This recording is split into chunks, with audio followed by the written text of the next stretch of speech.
சித்தர்கள் ஒவ்வொரு இடத்திலும் சில விஷயங்களை முக்கியமாக சொல்லியிருப்பாங்க.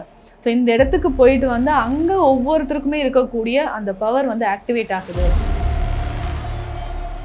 நிறைய பேர் நீங்கள் கேள்விப்பட்டிருப்பீங்க, நாங்குநேரி அப்படின்ற ஒரு ஊர். ரொம்ப சுயம்பாக தோன்றிய ஒரு ஆலயம் இது. 108 திவ்ய தேசங்கள்ல இது முக்கியமான ஒரு ஆலயம். ஸோ இந்த இடத்துல இருக்கக்கூடிய ஸ்பெஷல் என்னன்னா, நாங்குநேரி எண்ணெய் அப்படின்னு கேட்டாலே இந்த கோயில் தான் சொல்லுவாங்க. அந்த எண்ணெய் பார்த்தீங்கன்னா இன்றளவும் கெடாமல் இருக்கு. இன்னொன்றுமே வந்து இந்த சித்த மருத்துவம் இதெல்லாமே வந்து செய்யும் போது கரெக்டாக அந்த நாள் கிழமையெல்லாம் பார்த்து செய்வாங்க அப்படிங்கிற ஒரு விஷயமுமே இருக்கு மேம். இப்போது நம்ம கிளினிக்லையுமே மெடிசன் ஸ்டார்ட் பண்ணும்போது பார்த்தீங்கன்னா பௌர்ணமி, அதுவும் சித்ரா பௌர்ணமிக்கு நிறைய மெடிசன்ஸ் நாங்கள் முக்கியமாக இந்த பௌர்ணமி நேரங்களில் வந்து சித்தர் வழிபாடு முக்கியமாக வந்து நிறைய ஜீவ சமாதிக்கெல்லாம் போயிட்டு வர்றது நல்லது அப்படின்னு சொல்லுவாங்க. அது எவ்வளோ தூரத்துக்கு? நிச்சயமா பௌர்ணமி தினத்தன்னைக்கு நான் சென்னையில் இருக்கிற எல்லாருமே சொல்கிற ஒரு விஷயம் மேம், எப்பவுமே வந்து ஆலயங்கள் நிறைய விஷயங்கள் எங்களுக்காக நீங்கள் வந்து சொல்லுவீங்க. இன்றைக்கி நிறைய பேருக்கு அந்த தோல் சம்மந்தமான பிரச்சனைகள் வந்து நிறையவே இருக்குது. ஸோ இதுலேருந்தெல்லாம் கொஞ்சம் விடுபடணும் அப்படின்னா எந்தெந்த மாதிரியான ஆலயங்களுக்கு போல் என்னென்ன மாதிரியான வழிபாடுகள் நம்ம செய்யலாம் மேம்? பொதுவாகவே பார்த்தீங்கன்னா இந்த சரும நோய்கள் அப்படின்னு சொல்லும்போது நம்ம ரொம்ப டிப்ரெஷன் உள்ளாயிடுவோம். இப்போ டிப்ரெஷனுக்கு உள்ளாயிடுவோம், சின்ன ஒரு பிம்பிள்ஸ் வந்தாலே நம்ம பார்த்துட்ருப்போம் இல்லைங்களா.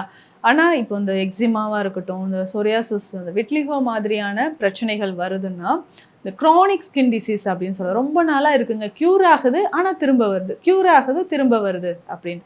ஸோ காலம் காலமாக சில விஷயங்களை நம்ம ஃபாலோ பண்ணிட்டு வருவோம். அதனோட தொடர்புடையது தான் நம்மளுடைய சித்த மருத்துவம். ஸோ சித்தர்கள் ஒவ்வொரு இடத்திலும் சில விஷயங்களை முக்கியமாக சொல்லியிருப்பாங்க. ஸோ இந்த இடத்துக்கு போயிட்டு வந்து அங்கே ஒவ்வொருத்தருக்குமே இருக்கக்கூடிய அந்த பவர் வந்து ஆக்டிவேட் ஆகுது.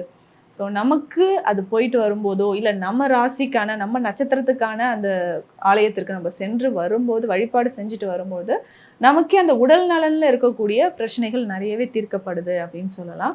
ஸோ அதே மாதிரி ஸ்பெஷலாக இன்றைக்கும் நம்ம ஃபாலோ பண்ணிட்டு வரோம். சில விஷயங்கள் நமக்கே இது ஏன் எதுக்குன்னே தெரியாதுங்க, ஆனால் போயிட்டு வந்தால் கண்டிப்பாக ஒரு மாற்றம் நடக்கும் அப்படின்னா அங்கே ஒரு பாசிட்டிவ் எனர்ஜி இருக்கும். ஸோ இறைவனோட அருள் அங்கே பரிபூர்ணமாக பூமியில் சில இடங்களில் பர்டிகுலராக அந்த பாயிண்டில் இருக்கும்போது நம்ம போயிட்டு வரும்போது நல்லாவே ரிசல்ட் இருக்கும். ஸோ அந்த மாதிரி சரும நோய்களுக்காக சித்தர்கள் வந்து நிறைய ஆலயங்களை நமக்கு சொல்லியிருக்காங்க. அப்படி பார்க்கும்பொழுது சில கோயிலில் கொடுக்கக்கூடிய அந்த பிரசாதமாக இருக்கட்டும், இறைவனுக்கு சாத்தப்பட்ட சில விஷயங்கள் நம்ம ஃபாலோ பண்ணும்போதும் சரும நோய்கள் மட்டும் இல்லை, உடலில் இருக்கக்கூடிய நிறைய நோய்களும் குணமாகுது. ஸோ அப்படி ஸ்பெஷலாக பார்க்கக்கூடிய ஒரு ஆலயத்தை பற்றி தான் இப்போ நம்ம பார்க்க போகிறோம். நிறைய பேர் நீங்கள் கேள்விப்பட்டிருப்பீங்க, நாங்குநேரி அப்படின்ற ஒரு ஊர். ஸோ இதில் வானமாமலை அப்படின்னு இதுக்கு இன்னொரு பேரும் இருக்குது. ஸோ அது இங்கே இருக்கக்கூடிய தோத்தாத்ரிநாதர். ஸோ இவரோட ஆலயம், அதாவது பெருமாளோட ஆலயம் இது. ரொம்ப சுயம்பாக தோன்றிய ஒரு ஆலயம் இது. 108 திவ்ய தேசங்களில் இது முக்கியமான ஒரு ஆலயம். இங்கு தரக்கூடிய அந்த பிரசாதம், ஸோ பெருமாளுக்கு நம்ம சாத்தக்கூடிய அந்த பிரசாதம், அதை டெய்லி நம்ம வந்து அபிஷேகம் பண்ணுறோம் இல்லைங்களா. ஸோ அந்த அபிஷேகம் செய்யக்கூடிய பொருட்கள் தான் இங்கே மருந்தாக மாறி பல பேருக்கு சரும நோய்களை தீர்க்கக்கூடியது. ஸோ இந்த இடத்துல இருக்கக்கூடிய ஸ்பெஷல் என்னன்னா 108 திவ்ய தேசங்களை இது ஒன்று சுயம்பாக பெருமாள் நமக்கு தோன்றி இருக்காரு.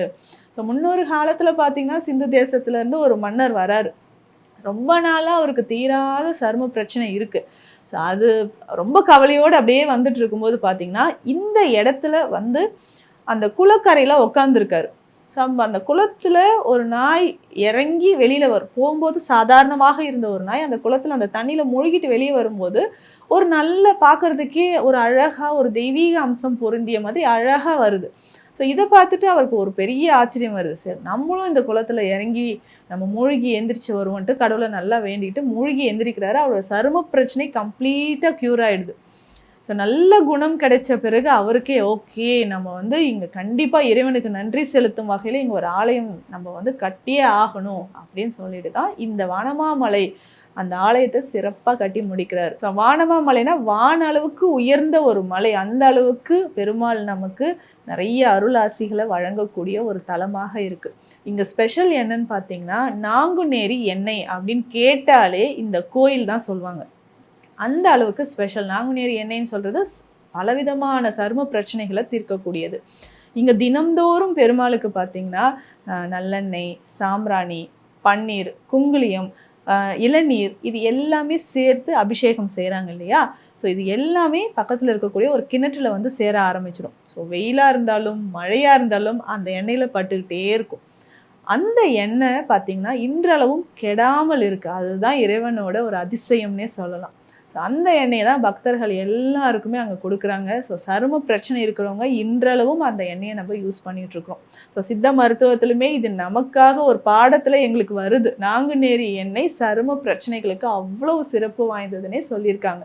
ஸோ இது நம்ம வந்து அங்கே போனாலே நமக்கு கிடைக்கும். ஸோ பெரும்பாலும் நல்லா வழிபட்டுட்டு அங்கே இருக்கக்கூடிய ஆயில் எடுத்துகிட்டு வந்து நீங்கள் மெடிசன்ஸ் ஆல்ரெடி சாப்பிட்டுட்ருப்பீங்க. ஸோ சரும பிரச்சனைக்கு எந்த ட்ரீட்மெண்ட் எடுத்துகிட்டு இருந்தாலும் சரி, இந்த ஆயிலை நம்ம ஸ்கின்ல அப்ளை பண்ணிக்கலாம். அவ்வளோ சிறப்பு வாய்ந்ததுன்னா இதுதான். ஏன்னா நம்ம ஏற்கனவே நிறைய பதிவுகளில் சொல்லியிருக்கோம், நம்ம மனித சக்தியும் தாண்டி நமக்கு நிறைய அற்புதங்கள் நடக்குதுன்னா அது இறைவனால் மட்டும்தான். அதுவும் சித்த மருத்துவத்தில் இந்த சிவன் கொடுத்த இந்த மருத்துவம் அப்படின்னு நம்ம சொல்கிறோம் இல்லைங்களா? ஸோ அதில் ஸ்பெஷலாக பார்த்தீங்கன்னா இந்த மாதிரி நிறைய விஷயங்கள் இருக்குது. குறிப்பிட்டு சொன்னால் சித்தர்களோட ஜீவசமாதிக்கு போய் நம்ம வழிபட்டு வரும்போது நிறைய ஆற்றல் நமக்கு கிடைக்குது இல்லையா? ஸோ அமாவாசை, பௌர்ணமி அந்தந்த திதிகளில் நம்ம சில விஷயங்கள் ஃபாலோ பண்ணும்போதும் நிறைய விஷயங்கள் நடக்கும். ஸோ பெரும்பாலுமே இந்த தோல் சம்மந்தப்பட்ட பிரச்சனை இருக்கிறவங்க ஸோ ஒவ்வொரு வாரமே புதன்கிழமை அன்னைக்கு புதன் வழிபாடு செய்கிறது ரொம்ப நல்லதாக இருக்கும். ஸோ நார்மலாகவே பார்த்திங்கன்னா நம்ம வீட்டில் தினம்தோறும் விளக்கு ஏற்றி வச்சுட்டு ஸோ புதன் பகவானை மனசில் நினச்சிக்கிட்டு சில விஷயங்கள் நம்ம பிரார்த்தனைகளை செய்யும்போது தோல் சம்மந்தப்பட்ட பிரச்சனைகள் பரிபூர்ணமாக குணமாகுது. இதுலையுமே இன்னும் சித்த மருத்துவத்தில் நம்ம டயட்லாம் நம்ம சொல்லியிருப்போம். எதற்காக சில விஷயங்கள் சொல்கிறேன்னா, இந்த சரும பிரச்சனை இருக்கிறவங்களுக்கு சில வகையான டயட் ஃபாலோ பண்ணால் மட்டும்தான் அது நமக்கு க்யூர் ஆகும்.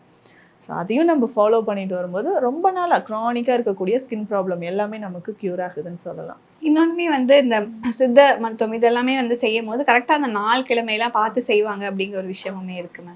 கண்டிப்பாக நாள் நட்சத்திரம் ஒருத்தருக்காக நம்ம வந்து மெடிசன் செய்கிறதுக்கே மூலிகை எடுக்கிறோன்னா அந்த நாள் நட்சத்திரம் பார்த்து தான் நம்ம செய்யணும். இப்போது நம்ம கிளினிக்லையுமே மெடிசன் ஸ்டார்ட் பண்ணும்போது பார்த்திங்கன்னா பௌர்ணமி, அதுவும் சித்ரா பௌர்ணமிக்கு நிறைய மெடிசன்ஸ் நாங்கள் ஸ்டார்ட் பண்ணிவிடுவோம். அதுக்கப்புறம் அந்த ப்ராசஸ் போயிட்டுருக்கும். ஸோ அந்த மாதிரி ஒவ்வொரு நாளுக்குமே ஒவ்வொரு அமாவாசைக்கும் சரி பௌர்ணமிக்கும் சரி சில பஞ்சமி திதியெல்லாம் நம்ம பார்ப்போம். அந்த டைம்லேயும் மெடிசன் ஸ்டார்ட் பண்ணும்போது அதில் வந்து இறைவனோட அருள் பூரணமாக இருக்கும். ஸோ அப்போ தான் நமக்கு ஒரு நல்ல ரிசல்ட் வரணும், நோயிலிருந்து முழுவதுமாக குணம் பெறணும்னா இந்த மாதிரி மெடிசன்ஸ் நம்ம செய்கிறது சித்த மருத்துவத்தில் எப்பொழுதுமே இருக்கக்கூடிய ஒரு வழக்கம் தான். முக்கியமாக இந்த பௌர்ணமி நேரங்களில் வந்து சித்தர் வழிபாடு முக்கியமாக வந்து நிறைய ஜீவ சமாதிக்கெல்லாம் போயிட்டு வர்றது நல்லது அப்படின்னு சொல்லுவாங்க. அது எவ்வளோ தூரத்துக்கு? நிச்சயமா பௌர்ணமி தினத்தன்னைக்கு நான் சென்னையில் இருக்கிற எல்லாருமே சொல்கிற ஒரு விஷயம், பாம்பன் சுவாமிகள் கோயிலுக்கு போயிட்டு வாங்க. ஸோ அங்கே சமாதி கிட்ட ஐயா கிட்ட உட்காந்து ஒரு 10 மினிட்ஸ் பௌர்ணமி அன்னைக்கு போயிட்டோம். நிறைய பேர் எனக்கு சொல்லியிருக்காங்க, எனக்கு இப்போ மனசே ரொம்ப தெளிவாக இருக்குது, புதுசாக ஒரு நம்பிக்கை வந்திருக்கு, உடலில் இருக்கக்கூடிய இந்த பிரச்சனைகள் எல்லாமே குணமாயிருக்கு அப்படின்னு சொல்லுவாங்க.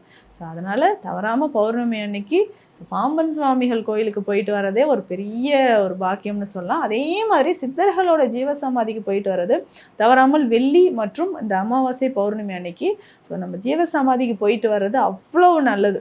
ஸோ நம்மளோட பவர் ஆக்டிவேட் ஆகிறதுக்கு, சக்ராஸ் ஆக்டிவேட் ஆகிறதுக்கு, ஆரா இம்ப்ரூவ் ஆகிறதுக்கும் இது வந்து பெஸ்ட்டாக இருக்கும்னு சொல்லலாம். அடுத்து முக்கியமாக இந்த அமாவாசை பௌர்ணமியில் வீட்டில் என்னென்ன மாதிரியான பூஜைகள் வந்து அது கரெக்டாக நம்ம செய்யணும்? ஸோ பௌர்ணமி அன்னைக்கு கண்டிப்பாக பூஜைகள் செஞ்சு தான் ஆகணும், கண்டிப்பாக செய்யணுங்க. அதுவும் இந்த சிவ வழிபாடு செய்கிறது ரொம்ப முக்கியமான ஒரு விஷயம்னு சொல்லலாம். ஸோ காலை நேரத்துலையோ இல்லை மாலை நேரங்கள்லையோ வீட்டில் நல்லா விளக்கேற்றிட்டு இதில் சந்திர தரிசனம் செய்கிறது ரொம்ப முக்கியம். ஸோ பௌர்ணமி அன்னைக்கு எப்பவுமே ஸ்பெஷலாக சொல்கிறது சந்திர தீபம் ஏற்றுறது ரொம்ப முக்கியம்னு சொல்லுவாங்க. ஸோ நம்ம சந்திரன் தெரியக்கூடிய இடத்துல நம்ம வந்து பால்கனிலையோ இல்லை மொட்டை மாடியிலையோ தீபம் ஏற்றி வச்சுட்டு சந்திரனை நோக்கி நல்ல ஒரு நிம்மதியான ஒரு மனசோட மெடிடேஷன் செஞ்சு நமக்கு என்னெல்லாம் தேவையோ ஸோ அதை எல்லாமே நம்ம அந்த பிரார்த்தனை செய்யும்போது நமக்கு எல்லாமே கிடைக்கும். இதில் பக்கத்தில் வந்து ஒரு செம்பு பாத்திரத்துலையோ பித்தளை பாத்திரத்துலையோ நல்ல தூய்மையான ஒரு தண்ணீரை வச்சுட்டு விளக்கு பக்கத்தில் வச்சுட்டு நல்லா ப்ரேயர் பண்ணிடணும். ஸோ ப்ரேயர் பண்ணிவிட்டு அந்த தண்ணியை நம்ம பருகலாம், வீட்டில் இருக்கவங்க எல்லாருக்கும் கொடுக்கலாம். ஸோ அந்த மாதிரி நம்ம செய்யும்பொழுது பார்த்திங்கன்னா அந்த சந்திரனோட பூரண ஆசையும் அருளும் நமக்கு கிடைக்கும். ஸோ இது கண்டிப்பாக செஞ்சு பாருங்கள், பாசிட்டிவாக மனசில் எல்லாமே நமக்கு பாசிட்டிவாக தோண ஆரம்பிக்கும். எல்லா வானிலை மாற்றங்களுக்கும் பெஸ்டா இருக்கும் இந்த ரூபிலெக்ஸ் பெயிண்ட்ஸ். ஆச்சி மசாலா, எந்த சமையலும் ருசி தேடும் ரகசியம் 20 ரூபாய்.